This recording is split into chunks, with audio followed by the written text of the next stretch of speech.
Questione profughi, c'è chi arriva e chi se ne va. Ad andarsene dalla colonia Morosini del Lido sono 17 pakistani, tutti uomini, che dall'isola si sposteranno in terraferma.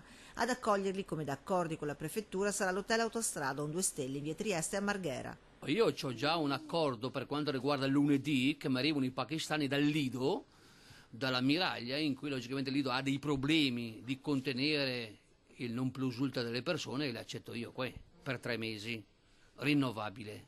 Migranti che trovano un tetto e un letto grazie ad accordi tra la prefettura di Venezia e i piccoli albergatori che si sono resi disponibili ad ospitarne alcuni.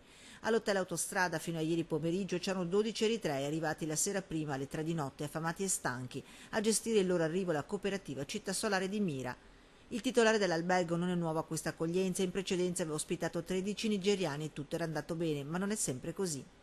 Gli ultimi però arrivati di 3 mi hanno creato dei problemi per quanto riguarda il gestire queste persone, perché erano 9 donne, 3 bambini e 3 maschietti, mi hanno fatto il degheio, tra virgolette, nelle camere.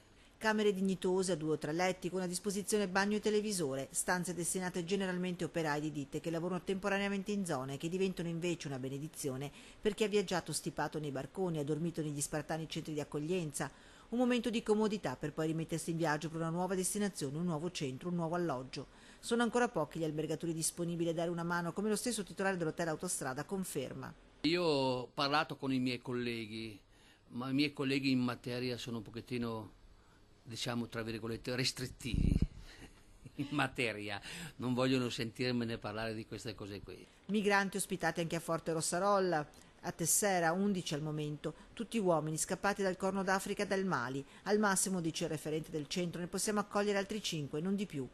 Continua così la caccia di nuovi alloggi in attesa dell'incontro di lunedì a Cacornero, dove il prefetto Domenico Cuttaia dovrà fare i conti con i tanti no all'accoglienza che arrivano da più parti.